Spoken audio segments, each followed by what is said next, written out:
এখন পর্যন্ত পুরোপুরি পাহাড়ে উঠি নাই, অল্প একটু উঠছি। এতেই দেখেন কি অবস্থা, বাড়িঘরগুলো সব ছোট ছোট দেখা যাইতেছে। এবার যদি একটু কাছ থেকে দেখাই যে শব্দটা আসলে কোথায় হয়, ঠিক এই চাকাটা ঘুরে নিয়ে দিলেই এইভাবে শব্দ হয়। যদি ভুল না করি এইগুলো মনে হয় ক্যাকটাস গাছ। যে পরিমাণে কাটাগুলো হয়েছে এখন পর্যন্ত কাটা হাতের মধ্যে ঢুকে না। একজন মানুষ খুব দুঃখের সাথে বসে আছে, তার মাথার মধ্যে গাছ হয়েছে, এরকম ভাবে ডিজাইন করছে। বিশাল এক ট্রাক আমার হাতের উপরে। এখন চাইলে এই ধরনের ট্রাকগুলোর পিছনে 5 থেকে 6 বছরের একটা বাচ্চাকে রেখে একেবারে ধাক্কা দিয়ে নিয়ে যেতে পারবেন, কোনো রকমের ভাঙবে না, এত পরিমাণে শক্ত এগুলো। আসসালামু আলাইকুম সবাইকে, শুভ দুপুর ইতালি থেকে। কেমন আছেন সবাই? আশা করব অনেক ভালো এবং সুস্থ আছেন। এখন আমি আছি রিসোর্ট হলিডের সামনে, আর এই জায়গাটা দিয়ে আমার খুব একটা বেশি আসা যাওয়া হয় না। একেবারে সাগরের পাড়ে যে সাইকেল চালানোর রাস্তা আছে ওইগুলো দিয়েই বেশিরভাগ আসি।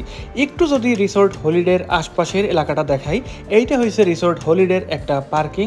এদের পার্কিংটাও বেশ বড়ই বলা যায়।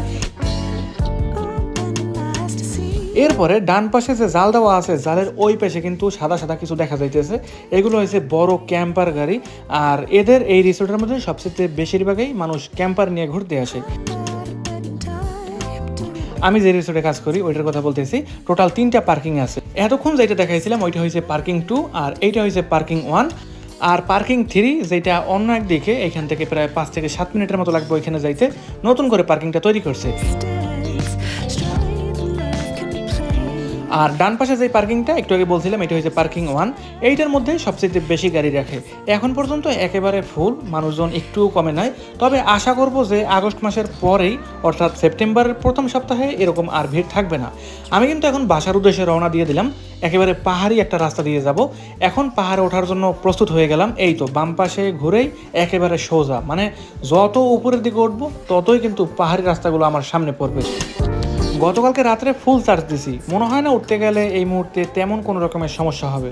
এখন পর্যন্ত পুরোপুরি পাহাড়ে উঠি নাই, অল্প একটু উঠছি। এতেই দেখেন কি অবস্থা, বাড়িঘরগুলো সব ছোট ছোট দেখা যাইতেছে। আর এইখান দিয়ে যখন গাড়িগুলো উঠে একেবারে ফুল স্পিড দেয়, মানে করতে থাকে, কিন্তু গাড়ি খুব একটা বেশি উঠতে চায় না। কিন্তু তারপরেও সবাই এইখান দিয়ে যায়, সিগন্যাল যেহেতু পড়ে না। হ্যাঁ, যদি বাম দিকে যায় এই গাড়িটা, তাহলে পাহাড়ের অতিরিক্ত পরিমাণে উঁচায় ওঠা লাগবে। এই দেখেন বামেই গেছে। আর যদি ডানে যায় তাহলে পাহাড় দিয়ে নিচে নামে। সো আমি এখন বাম দিক থেকেই কিন্তু বাসার দিকে যাব। দেখি ওইদিকে যাই, তারপরে চেষ্টা করবো কিছু দেখানোর জন্য। এমন উপরে উঠে গেছি, এখন নিচের দিকে তাকাইলে কিচ্ছু বোঝা যায় না। বড় বড় কয়েকটা বিল্ডিং আছে, ওইগুলো হালকা পাতলা দেখি, এছাড়া তেমন কিছু একটা বোঝা যায় না। আমরা এই রাস্তাটা দিয়ে এদিকে আসছিলাম। হ্যাঁ, একেবারে ছোট্ট ছোট্ট দেখা যাইতেছে। দেখেন পুরো ইতালিকে একেবারে দেখা যায়। পুরো ইতালিকে না, মানে এই শহরটাকে একেবারে স্পষ্টভাবে দেখা যায়। এই রাস্তাটা খুবই চাপা একটা রাস্তা, 2টা গাড়ি আসলে পারাপার হওয়া যায় না কোনোভাবেই। কিন্তু তারপরেও যদি কেউ আসে এই জায়গা দিয়ে, একজনে একটু থামে, আরেকজনে যায়, মানে এইভাবে করে চলতে থাকে। 2টা একেবারে ফুল স্পিডে পারাপার হইতে পারে না। এখান দিয়ে আমি আসলে গাড়ি নিয়ে আসি না একটা কারণে, কখনোই এই রাস্তাটা দিয়ে গাড়ি নিয়ে আসা হয় না। অতিরিক্ত পরিমাণে, মানে রাস্তাটা যেহেতু চাপা, যদি একজনে বেশি পাশে চেপে যায়, এমন হইতে পারে যে গাড়িটা বাইরে পড়ে গেছে। সো এই কারণে আসলে এখান দিয়ে আসা হয় না। রাস্তাটা আমার কাছে অনেক বেশি ভালো লাগে যখন আর কি এই সাইকেল নিয়ে আসি। অন্য কোনোভাবে ঘুরতে ইচ্ছা করে না, যেমন চাইলেই এই রাস্তাটা দিয়ে হেঁটে হেঁটে ওঠা সম্ভব না। একদিন উঠছিলাম, মাঝপথে ব্যাটারি শেষ হয়ে যায় সাইকেলের। এরপরে এত পরিমাণে কষ্ট পেয়েছি, আর রোদের মধ্যে হেঁটে গেছি, প্রায় আধা ঘন্টা না যেন 40 মিনিটের মতো লাগছে আমার এখান থেকে বাসায় যাইতে। আর এখন সময় লাগতে পারে 10 থেকে 12 মিনিট সর্বোচ্চ। এবার আর রাস্তার মধ্যে না, পার্কের মধ্যে ঢুকে গেছি। এইখান দিয়ে ঢোকাটা ঠিক না। যদি কোনো মানুষ দেখে যারা আর কি একটু বয়স্ক, তারা আসলে পিছন থেকে অনেক রকমের মানে খারাপ কথা বলে, এগুলো শুনতে যেন কেমন লাগে। এই কারণে যখন দেখি যে বয়স্ক মানুষ আছে এই ধরনের জায়গাগুলোতে, হয়তো সাইকেল থেকে নেমে হাঁটি, আর নয়তো একেবারে স্লো করে যাই। আর যদি দেখি কোনো কারণে পুলিশ আছে পার্কের আশেপাশে, 100% আমার নেমে হাঁটতেই হবে। দেখা হবে খুব শীঘ্রই। এখন বাসায় যাব, ফ্রেশ হব, তারপরে আবার ফিরে আসবো। কত সুন্দর সুন্দর খেলনা। এই ধরনের খেলনাগুলো শুধুমাত্র বিচে ব্যবহার করে, দেখলেই আসলে বোঝা যায়। একেবারে প্লাস্টিক দিয়ে তৈরি করা, আর যেগুলো বিচে ব্যবহার করে এগুলোর সাইজগুলোও অনেক বড় হয়ে থাকে। আমরা এখন আছি কোনাড মার্কেটে, আর এই মার্কেটটা বেশিরভাগ খাবার দাবার বিক্রি করে, কিন্তু ঢোকার পরে দেখলাম যে অনেক রকমের খেলনা। এরপর একটু ধরে দেখলাম যে এর মধ্যে আসলে কি কি আছে। আর এই ধরনের খেলনাগুলোর দাম খুব একটা কমও না, আবার খুব একটা বেশিও না। এই হাতে যে বড় ট্র্যাক্টরের মতো কিছু একটা দেখতেছেন, এইটার দাম বলতে পারেন 7 থেকে 8 ইউরোর মধ্যে হবে। এইখানে যেহেতু অনেক রকমের দাম লেখা, একটু বুঝে বের করতে কষ্ট হয়। কাউন্টারে গেলে আসলে সঠিক দামটা বের করা যায়। হাতে এখন যেই ট্র্যাক্টরটা আছে, এইটা দিয়ে ঘাস কাটে। আর এইটা নিয়ে যখনই একটু ধাক্কা দিলাম, তখনই একটা শব্দ হইলো, মানে রিয়েল মেশিনগুলো যেমন হয় এইটাকেও ঠিক ওইভাবে করেই বানাইছে। এবার যদি একটু কাছ থেকে দেখাই যে শব্দটা আসলে কোথায় হয়, ঠিক এই চাকাটা ঘুরে নিয়ে দিলেই এইভাবে শব্দ হয়। ইতালিতে গরম আর বেশি দিন নাই, এরপরে আসলে এই ধরনের জিনিসগুলোকে অনেক বেশি মিস করব। শীতকালে যেই মার্কেট যেইগুলো বিক্রি করে ওইগুলো ছাড়া এক্সট্রা কিছু পাওয়া যায় না। যেমন এই মার্কেটটা খাবারের মার্কেট, খাবার ছাড়াও কিন্তু এগুলো পাইছি, কিন্তু শীতকালে এই জায়গাটা একেবারে খালি থাকে। কোনোভাবেই এই খেলনাটার উপরে চাপ প্রয়োগ করতে পারবো না। এইটার উপরে যদি একবার দাঁড়াই তাহলে মধ্যে দিয়ে ভেঙে যাওয়ার 100% সম্ভাবনা আছে, কারণ এইটা সর্বোচ্চ 15 থেকে 20 কেজি পর্যন্ত বাচ্চাদের জন্য তৈরি করছে। দূর থেকে অনেক রকমের গাছ দেখা যাইতেছে, মনে হয় যেন আমি কোনো একটা জঙ্গলের মধ্যে আছি। চলেন সামনে যাই, কয়েকটা গাছ দেখাই। এই গাছগুলোকে দেখলে একেবারে প্লাস্টিকের মনে হলেও এগুলো কিন্তু প্লাস্টিকের না, একেবারে রিয়েল গাছ।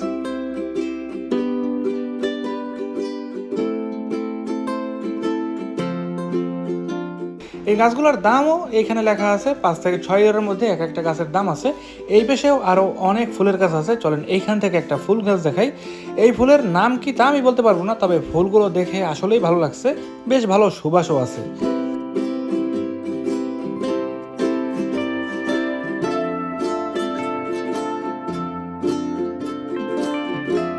এতক্ষণ যে গাছগুলো দেখাইছি আর এখন যে গাছটা দেখতেছেন, দাম কিন্তু একেবারে ভিন্ন রকমের। এই গাছটা দেখলে বোঝাই যায় না যে ওই গাছটার দাম প্রায় 25 ইউরোর মতো, বাংলা টাকায় 3000 টাকার উপরে। আর এইখানে যেগুলো আছে এগুলোর দাম হয়েছে 15 ইউরো। আমি প্রথমে ভাবছিলাম সবগুলোর দাম মনে হয় একই, কিন্তু এখানে আসার পর দেখলাম ভিন্ন রকমের। আর এইগুলো হয়েছে একেবারে জিরো সাইজের, মনে হয় কিছুদিন আগে এই গাছগুলো হওয়া শুরু হয়েছে। যদি ভুল না করি এইগুলো মনে হয় ক্যাকটাস গাছ।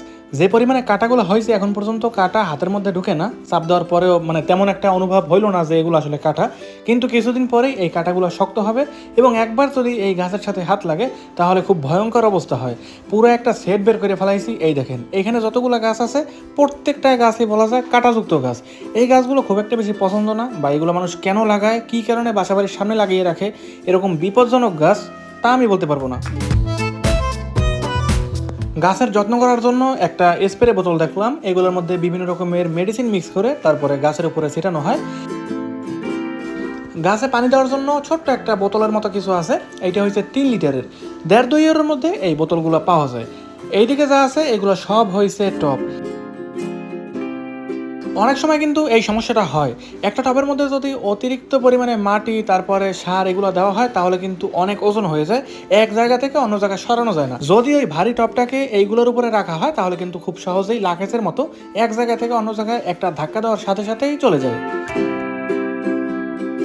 যারা এই ধরনের গাছপালা পছন্দ করেন, ঘরবাড়ির আশপাশে লাগান, এগুলো যারা চর্চা করেন সবসময়, তারা যদি এই মার্কেটে আসেন খুব সহজে বের হইতে চাইবেন না। যত বেশি এইখানে থাকবেন, যত বেশি দেখবেন, অত পছন্দ হবে। সামনে কয়েকটা স্পেশাল গাছ আছে, এই গাছগুলোকে যদি না দেখাই তাহলে খুব মিস হয়ে যাবে।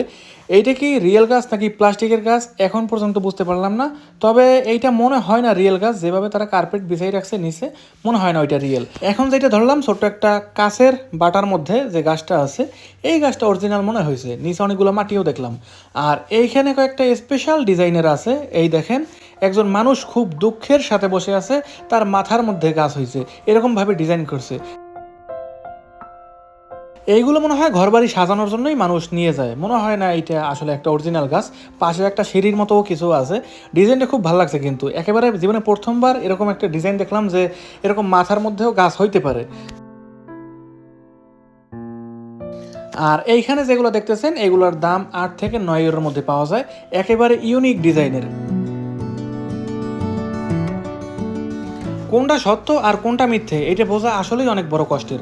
যখনই আমি কোনো একটা গাছ ধরি সাথে সাথে একটা পাতা ছিঁড়ি, যদি দেখি যে পাতাটা ছিঁড়ে গেছে বা পাতার ভিতর থেকে পানি পানি বের হয়, তাহলে বুঝি যে এইটা আসলে রিয়েল। খরগোশের পিঠের উপরে যে গাছটা দেখতেছেন এটা কিন্তু একেবারে অরিজিনাল একটা গাছ, কিন্তু এইগুলোর মধ্যে পানি দেওয়ার পরে কি হবে বা বড় হবে কিনা, আর কিছুদিন পরে এই খরগোশ থেকে বের করে মাটিতে লাগাতে হবে কিনা, এগুলো কখনো লাগাইনি, যার কারণে বলতে পারবো না এখন পর্যন্ত।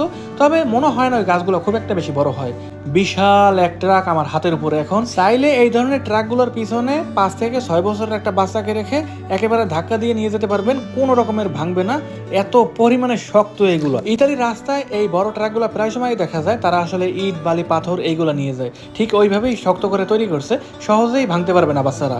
আজকের এই ভিডিওটা আর বেশি বড় করবো না, বাই বাই সবাইকে।